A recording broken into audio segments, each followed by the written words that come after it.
আসসালামু আলাইকুম। ইঞ্জিনিয়ার্স পাঠশালায় তোমাদের স্বাগতম। আজকের ভিডিওতে আমরা ক্যালকুলেটরের ব্যবহার সম্পর্কে জানবো। ইঞ্জিনিয়ারিং ক্ষেত্রে আমরা প্রায় ক্যালকুলেটরের কয়েকটা ফাংশন সবচেয়ে বেশি সচরাচর ব্যবহার করি, সেই ফাংশনগুলো নিয়েই আমি আজকে আলোচনা করব। এই ফাংশনগুলো অনেকেই প্রপারলি জানে না, যার কারণে অঙ্কের আনসারটা ভুল আসে কিংবা অঙ্ক করতে অনেক সময় লেগে যায়। তো আমি এই কয়েকটা ফাংশন যেগুলো আমরা বেশি ব্যবহার করি সেগুলো নিয়ে আলোচনা করব। তোমরা অবশ্যই ধৈর্য সহকারে ভিডিওটা দেখবে এবং কোথাও সমস্যা থাকলে অবশ্যই কমেন্ট সেকশনে জানাবে। তো আর কথা না বাড়িয়ে ভিডিওটা শুরু করা যাক। প্রথমে আমি যে ফাংশনটা নিয়ে আলোচনা করব সেটা হচ্ছে সলভ ফাংশন। তো সলভ ফাংশনটা কিভাবে করতে হয় দেখো, এখানে আমি একটা উদাহরণ দেখিয়েছি, একটা ইকুয়েশন দেখালাম তোমাদেরকে, সেটা হচ্ছে x is equal to 5x minus 2 divided by 3। আমরা অনেক সময় কিন্তু এমন ইকুয়েশন অঙ্কে চলে আসে, এরপরে আমরা সলভ ফাংশনের মাধ্যমে অনেকগুলো লাইন স্কিপ করে সহজে কিন্তু x এর মানটা বের করতে পারি। এতে আমাদের সময়টাও বাঁচবে এবং অঙ্কটা ভুল হওয়ার সম্ভাবনা অনেক বেশি কম থাকবে। তো এই ইকুয়েশনটা প্রথমে সলভ করার জন্য, মানে এক্স এর মানটা সরাসরি বের করার জন্য আমাদের এই ইকুয়েশনটা প্রথমে ক্যালকুলেটরে তুলতে হবে। তো এই ইকুয়েশন তোলার জন্য কিছু জিনিস মাথায় রাখতে হবে। দেখো আমি ক্যালকুলেটরে চলে যাচ্ছি, এই দেখো ক্যালকুলেটরে আমি ইকুয়েশনটা তুলবো। তোমাদের যে হাতের ক্যালকুলেটর আছে এই ক্যালকুলেটর আর আমার যে স্ক্রিনে দেখতে পাচ্ছ এই ক্যালকুলেটর কিন্তু একই, তোমরা সেম জিনিসটা এখানে করতে পারবে। তো প্রথমে ইকুয়েশনটা তুলি আমি। তো ইকুয়েশনটা আমি তোলার ক্ষেত্রে কি করতে পারি, যে প্রথমে এক্স তুলতে হবে। এই দেখো এখানে এক্স আছে, তো আমি আলফা দিলাম, এই যে এটা দিলাম, এক্স উঠে গেল। তারপর ইকুয়াল দিব, এখানে ইকুয়াল এখানেও আছে এখানেও আছে, আমরা এই ইকুয়ালটা ব্যবহার করবো আলফা। ক্যালকুলেটর দিলে এখানে ইকুয়াল চলে আসবে। এরপর হচ্ছে ভগ্নাংশের জন্য এটা দিব, ভগ্নাংশটা বসাবো 5। আমরা একটা গুণ ব্যবহার করি, এতে আমাদের অঙ্কটা ঠিক থাকবে। Alpha x minus 2। এখন নিচে চলে যাব, এবার হচ্ছে হলো 3। তো এই ইকুয়েশনটা কিন্তু আমি প্রথমে আমার ক্যালকুলেটরে তুলে ফেললাম। এখন এটাকে আমরা সলভ করব। সলভ করার নিয়মটা হচ্ছে শিফট সলভ। এখানে সলভ আছে, ক্যালকুলেটর আছে, যখন শিফট দিবা তখন সলভটা অ্যাক্টিভ হয়ে যাবে। তো শিফট সলভ, আমরা কিসের মান বের করবো, এক্স এর মান বের করবো। এখানে কোনো মান দেখালে সেটা হচ্ছে আগের যে এক্স এর মানটা আছে সেটা দেখাচ্ছে, এটা ভয় পাওয়ার কিছু নাই। এটা থাকলে কোনো সমস্যা নেই, নতুন আনসারে কোনো ভুল আসবে না। এরপর আমরা ইকুয়াল দিব, দেখো এখানে এক্স এর মানটা 1 বের হয়ে গেছে, অর্থাৎ আমাদের এই ইকুয়েশনের জন্য এক্স এর মানটা 1 বের হয়ে গেছে। তো এভাবেই আসলে খুব সহজেই আমরা সলভ ফাংশনটা ব্যবহার করতে পারি। আমরা আরেকটা এক্সাম্পল দেখি। দেখো এখানে আরেকটা ইকুয়েশন দেখানো হয়েছে, 3p minus 8 is equal to 5p minus 25। তো এটাও আমরা আগের নিয়মে প্রথমে ইকুয়েশনটা ক্যালকুলেটরে তুলবো। তো আমি ইকুয়েশনটা ক্যালকুলেটরে তুলি, প্রথমেই হচ্ছে 3, তারপর একটা ইনটু দিলাম আলফা, এই এক্স এর পি এর জায়গায় আমরা এক্স দিব, কারণ এক্স ও আননোন পি ও আননোন।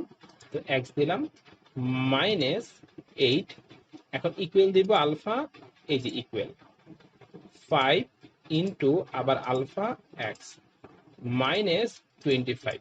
তো আমাদের ইকুয়েশনটা কিন্তু এখানে উঠে গেছে। এখন আমরা শিফট সলভ, সলভ এক্স এর জন্য, আর এই মানটা কিন্তু আগের ক্যালকুলেশনের মান। তো আমরা ইকুয়াল দিলেই যে এক পি এর যে মানটা, মূলত এখানে এক্স এর মান বের করেছি কিন্তু আমরা x is equal two P ধরেছি। তো পি এর মান যেটা আছে সেটা হচ্ছে হলো 8.5।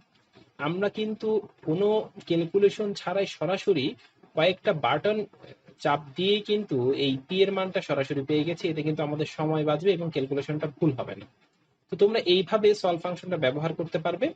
সলভ ফাংশন ব্যবহার করার ক্ষেত্রে তোমাদের কয়েকটা বিষয় মাথায় রাখতে হবে। ফার্স্ট যেটা, সেটা হচ্ছে কখনো যদি এক্স এর মানটা ভগ্নাংশের নিচে থাকে, অর্থাৎ আমরা ভগ্নাংশ যদি ব্যবহার করি, মনে করো এক্সাম্পল আমি দেখাচ্ছি, মনে করো এই 5 divided by 3 into a alpha x এর, হ্যাঁ এই এক্স, এরকম যদি ইকুয়েশন আমরা চলে আসে, তখন কিন্তু তোমরা সলভ ফাংশনটা সরাসরি এভাবে ব্যবহার না করাই ভালো। এতে অনেক বেশি সময় লাগবে, অনেক সময় মান বের করবে না। অর্থাৎ আমি বলতে চাচ্ছি ভগ্নাংশের ক্ষেত্রে এক্সটাকে, যেটা মান বের করবা সেটা কখনো নিচে রাখবে না, নিচে রাখলে অনেক বেশি সময় লাগবে। চালাকি করে তুমি কি করতে পারো, এটাকে উপরে নেওয়ার ব্যবস্থা করতে পারো। উপরে নিয়ে ক্যালকুলেটরে বসালে সেটা খুব দ্রুত আসে। তো এটা হচ্ছে প্রথম ট্রিক্স। সেকেন্ড যে ট্রিক্সটা আছে সেটা হচ্ছে সলভ ফাংশনে কখনো মানে দুইটা আননোন ডাটা বের করা যায় না, একটা ফাংশন থেকে একটাই আননোন ডাটা বের করতে পারবে। আর সলভ ফাংশনের ক্ষেত্রে কখনো স্কোয়ার বা কিউবের মান বের করবে না।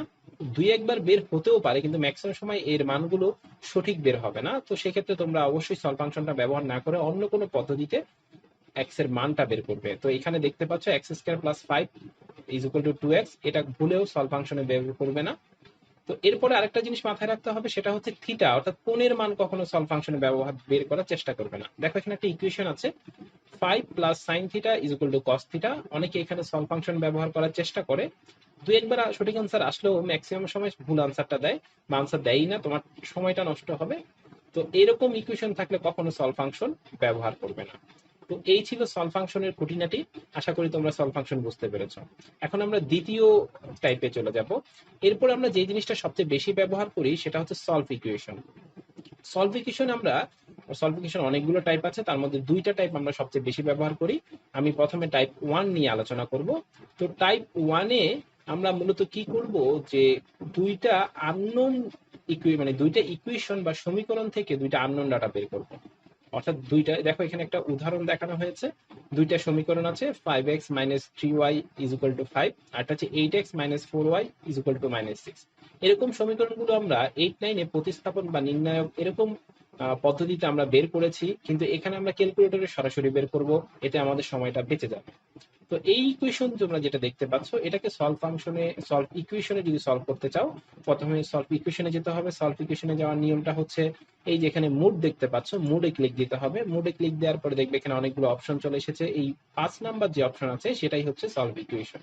তো তোমরা ক্যালকুলেটরে 5 ক্লিক দিবে, দেখো এখানে অনেকগুলো অপশন চলে এসেছে। আমরা প্রথম অপশনটা ইউজ করব, প্রথম অপশনটা যদি ইউজ করি তাহলে আমরা 1 ক্লিক দিব। তো এখানে একটা ছক চলে এসেছে, এই ছকে তোমার ইকুয়েশন যেটা আছে সেটার সহগগুলো বসালেই কিন্তু তোমরা এক্স এবং ওয়াই এর মান সরাসরি পেয়ে যাবে। তা আমরা দেখি কিভাবে করতে হয়। তো প্রথমে যে ইকুয়েশন আছে সেটাকে দেখতে পাচ্ছ যে এক্স এর, অর্থাৎ এর প্রথম যেটা আছে সেটা হচ্ছে এক্স এর সহগ। তো এক্স এর সহগ হচ্ছে 5, আমি 5 দিলাম, তারপরে ইকুয়াল দিতে হবে। তারপরে দেখো ওয়াই এর সহগ -3 আমরা ইকুয়াল দিব। এরপরটা 5, আমি 5 দিলাম, ইকুয়াল দিব। দেখো এই 5টা কিন্তু সমান সমান চিহ্নের এই পাশে, এটা মাথায় রাখতে হবে। এরপরে যেটা আছে সেটা হচ্ছে 8, তারপর আছে -4, তারপর আছে -6। তো সবগুলো বসানো শেষ, আমার ছকটা কমপ্লিট। এরপর ইকুয়াল দিব।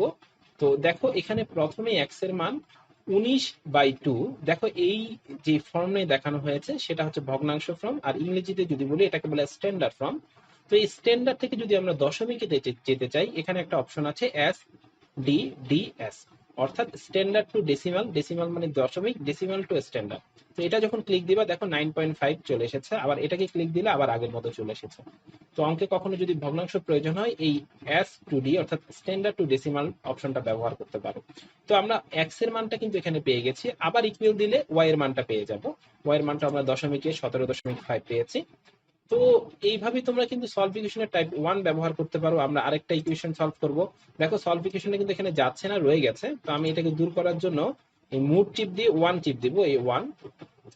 আবার আমি যদি সলভ ইকুয়েশনে যেতে চাই, যেটা আমরা মাত্র ব্যবহার করেছি সেটা হচ্ছে 5, তারপর হচ্ছিল 1। এবার আমরা এখানে আরেকটা ইকুয়েশন দেখতে পাচ্ছ, x + 2y - 5 = 0, 8x - y = 10। এটাকে সলভ করব। তো এখানে আমরা সহগগুলো বসাবো। প্রথমে x এর সহগ আসলে কিছু দেখা যাচ্ছে না, মানে 1 আছে, আমি 1 বসালাম। এরপরে যেটা আছে সেটা হচ্ছে 2y, এখানে 2y এর 2টা হবে। দেখো আমরা জানি যে সলভ ইকুয়েশনে 5টা, এই 5টা সমান সমান চিহ্নের ওই পাশে থাকে, তো এখানে মাইনাস আছে, ওই পাশে নিয়ে গেলে +5 হবে। তো আমি এখানে +5 বসালাম, আবার 8 বসালাম, -1 বসালাম, আবার 10 বসালাম। তো সবগুলো যখন বসানো হয়ে যাবে তখন আমি ইকুয়াল দিলে দেখো x এর মান বের হয়ে গেছে 25/17, অর্থাৎ 1.47। আবার আমি আরেকবার ইকুয়াল দিলে এখন আমরা পেয়ে গেছি হচ্ছে y এর মান 30/17, অর্থাৎ 1.76। তো এভাবেই কিন্তু আমরা সলভ ইকুয়েশনের টাইপ 1 ব্যবহার করতে পারি। তো এখন আমরা সলভ ইকুয়েশনের টাইপ 2 এ চলে যাব। তার আগে ক্যালকুলেটর ঠিক করে নেই, আমরা মোড 1 দিব, তাহলে ক্যালকুলেটর নরমাল মোডে চলে যাবে। এখন আমরা যদি টাইপ 2 তে যাই, আবারও আমরা এই টাইপ 2 তে কি ধরনের সমীকরণ সমাধান করতে পারবো, এই টাইপ 2 তে x এর উপরে যদি স্কয়ার থাকে, ঠিক আছে, তোমরা এখানে একটা ইকুয়েশন দেখতে পাচ্ছ 2x² - 7x - 15 = 0। এখান থেকে x এর দুইটা মান বের হবে, এই দুইটা মান আমরা সলভ ইকুয়েশনের টাইপ 2 তে বের করব। তা আমরা মোডে চলে গেলাম, 5 এ চলে গেলাম, এই পুরোটা হচ্ছে সলভ ইকুয়েশনের। এটা 3 নাম্বার যেই অপশনটা আছে সেটাতে আমরা ক্লিক দিব। দেখো এখানে একটা ছক চলে এসেছে। তো এখানে জাস্ট এক্স স্কয়ার সহগ এক্স এর সহগ আর যেটার মধ্যে কোনো এক্স নাই সেটা সহগ, সেটা বসালে কিন্তু মানগুলো বের হয়ে যাবে। তো এক্স স্কয়ারের সহগ 2, আমি 2 বসালাম, ইকুয়াল দিলাম। এক্স এর সহগ -7, আমি -7 বসালাম, ইকুয়াল দিলাম। এরপরে হচ্ছে -15, আমি -15 বসালাম, ইকুয়াল দিলাম। তো এই সবগুলো বসানোর পর আমি যখন ইকুয়াল দিব তখন x1 এর মান 5 এবং x2 এর মান -3/2 অর্থাৎ 1.5 বের হয়েছে। তো আশা করি এখান থেকে তোমরা সলভ ইকুয়েশনের টাইপ 2টা বুঝতে পেরেছো। আমি আরেকটা এক্সাম্পল করিয়ে দিই, আগে নরমাল মোডে যাই। আচ্ছা, নরমাল মোডে গেলাম। তো এরপরে যে ইকুয়েশনটা আছে সেটা হচ্ছে x square plus 5x plus x square. এর পরে যে ইকুয়েশনটা আছে সেটা হচ্ছে x square plus 5x is equal two -6। তো আমরা এটা মোডে চলে যাই, যে মোড 5, এখন আমরা 3 তে যাব, যেহেতু আমরা এক্স স্কয়ার এর মান বের করব, এক্স স্কয়ার থেকে এক্স এর মান বের করব। তো প্রথমে এক্স স্কয়ার সহগ 1 বসালাম, যেহেতু কিছু নাই। এক্স এর সহগ 5 বসালাম। দেখো -6 টা সমান সমান চিহ্নের ওই পাশে, এটা থাকার কথা ছিল এই পাশে। তো আমরা ওই পাশে নিয়ে গেলে মানে বাম সাইডে নিয়ে গেলে এটা +6 হবে। তো আমি +6 দিলাম, ইকুয়াল। তো আবার ইকুয়াল দিলাম, দেখো এক্স এর একটা মান হয়েছে -2, আবার ইকুয়াল দিলাম আরেকটা মান -3। তো এভাবে তোমরা সলভ ইকুয়েশন ব্যবহার করে একটি স্কোয়ারে যে এক্স এর মান থাকবে তখন এখানে দুইটা মান বের করে ফেলতে পারবে। এগুলো কিন্তু প্রায় মেকানিক্সে, ইঞ্জিনিয়ারিং মেকানিক্স যে টপিকটা আছে বা অনেকের অন্যান্য ডিপার্টমেন্টে যে ম্যাথগুলো আছে সেখানে কিন্তু এই অপশনটা বেশি কাজে লাগে। তো আশা করি তোমরা বুঝতে পেরেছো এই দুইটা টাইপ 1 এবং টাইপ 2। এখানে কিন্তু কিউব থাকলে বের করতে পারবে না, কিউবের জন্য অন্য একটা অপশন রয়েছে। আর এখানে সবসময় সহগ বসাবা। আর সহগ বসানোর ক্ষেত্রে মাথায় রাখতে হবে যে 3 নাম্বার যেটা আছে অর্থাৎ এক্স স্কয়ার আর একটা এক্স আর একটা হচ্ছে কোনো এক্স ছাড়া, সেটা কিন্তু সমান সমান চিহ্নের বাম সাইডে থাকবে। এই জিনিসটা কিন্তু মাথায় রাখতে হবে, ভুলটা কিন্তু এখানে করতে পারো। তো এই ছিল সলভ ইকুয়েশন। এখন আমরা খুব গুরুত্বপূর্ণ একটা যে জিনিস শিখবো সেটা হচ্ছে আমাদের অনেক সময় আননোন ডাটাটা পাওয়ারে থাকে, অর্থাৎ পাওয়ারের জায়গায় বা খাতের জায়গায় আননোন ডাটা থাকে, তখন কিন্তু অনেকেই আননোন ডাটাটা বের করতে পারে না। কারণ ক্যালকুলেটরে যদি সলভ ফাংশন দিয়ে সেটা বের করতে যাও সেটা বের হবে না, কিংবা অনেক টাইম লেগে যাবে। এরকম যদি তোমরা এখানে একটা এক্সাম্পল দেখতে পাচ্ছ, দেখো আমি দিয়েছি, সেটা হচ্ছে p1 divided by p2 is equal to v2 divided by v1 to the power gamma. এখানে এই গামার মানটা যদি বের করতে চাও তখন আমাদের কিভাবে বের করা যায়? তখন কিন্তু আমরা সরাসরি ক্যালকুলেটর ব্যবহার করতে পারবো না, তখন আমরা লগ নিয়ে আসবো। ঠিক আছে, তাহলে পাওয়ারে যদি অজানা মান থাকে আমরা লগ আনবো। কিভাবে আমি দেখাচ্ছি। মনে করো এই যে p1 R divided by p2 এর মানটা হচ্ছে 5 এবং v2 ডিভাইডেড বাই v1 এর মানটা হচ্ছে 4। তাহলে আমরা একটা ইকুয়েশন পাই 5 is equal to 4 to the power gamma. এখান থেকে গামার মানটা বের করবো। তো এখান থেকে গামার মানটা বের করতে হলে আমরা দুই পাশেই লগ আনবো। তো দুই পাশে লগ আনলে তোমরা দেখতে পাচ্ছ যে log 5 is equal to log 4 to the power gamma হয়। ইকুয়েশন অনেকটা এরকম হয়। আর লগের একটা নিয়ম আছে, লগ 4 এর উপর যদি পাওয়ার থাকে সেটা লগের সামনে চলে আসে। তাহলে এই গামাটা দেখো লগের সামনে চলে এসেছে। তো এর পরের লাইনে আমরা গামা ইজ ইকুয়াল টু লিখতে পারি লগ 5 ডিভাইড বাই লগ 4। তো ক্যালকুলেটরে আমরা এটা সলভ করতে পারি, যে ভগ্নাংশ লিখলাম লগ 5, এরপর নিচে চলে গেলাম এই যে লগ 4।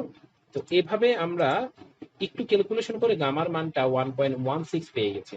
তো কখনো যদি পাওয়ারে এরকম অজানা মান থাকে সেটা কিন্তু এই নিয়মে তোমরা সহজেই বের করতে পারবে। তো এই যে আমি তিনটা টপিকে চারটা পার্ট শিখিয়েছি, প্রথমে সলভ ফাংশন, সলভ ইকুয়েশনে দুইটা, আর পাওয়ারে অজানা মান, এগুলো কিন্তু প্রচুর পরিমাণে ব্যবহার হয়। আর এইগুলো যদি তুমি পারো তোমার কিন্তু ক্যালকুলেটরে তেমন কোনো সমস্যা হওয়ার কথা না। তো এখন আমি ক্যালকুলেটরে একটা গুরুত্বপূর্ণ টার্ম পড়াবো, সেটা হচ্ছে রিসেট কিভাবে করতে হয়। অনেক সময় অনেকক্ষণ ক্যালকুলেটর ব্যবহারের কারণে ক্যালকুলেটরগুলো স্লো হয়ে যেতে পারে, সেক্ষেত্রে কিন্তু তোমাদের রিসেট ব্যবহার করাটা অনেক উত্তম। রিসেট ব্যবহার করার সহজ উপায়টা হচ্ছে আমাদের শিফট ক্লিক দিতে হবে প্রথমে, তারপর 9 ক্লিক দিতে হবে। তো এখানে তিনটা অপশন চলে এসেছে, সেট আপ, মেমোরি আর অল। ক্লিয়ারে তুমি কি করবে? তো 3 নাম্বারটা অপশনটা দিবে। 3 অপশন দিলে রিসেট অল। যদি ইয়েস দিতে চাও তাহলে সমান সমান দিতে হবে। তো সমান সমান দিলেই এটা কিন্তু রিসেট হবে। আর এরপরে এসি বাটনটা ক্লিক দিলে টোটালি কিন্তু তোমার ক্যালকুলেটর রিসেট হয়ে যাবে। রিসেট হলে তোমার ক্যালকুলেটরের স্পিডটা বৃদ্ধি পেতে পারে বা বেড়ে যেতে পারে। তো তোমরা মাঝে মাঝে রিসেট দেওয়ার চেষ্টা করবে, এতে ক্যালকুলেটরের জ্যাম ফাইলগুলো মানে ট্যাম ফাইলগুলো কিন্তু ক্লিয়ার থাকবে। তো আশা করি এই ক্যালকুলেটরের এই ব্যবহারগুলো তোমাদের শেখাতে পেরেছি এবং তোমরা ভালোভাবে বুঝতে পেরেছো। যদি কোনো সমস্যা থাকে অবশ্যই কমেন্ট সেকশনে জানাবে। আজকের ভিডিও এখানেই শেষ, পরবর্তী কোনো ভিডিওতে দেখা হবে। ভালো থাকবে, আল্লাহ হাফেজ।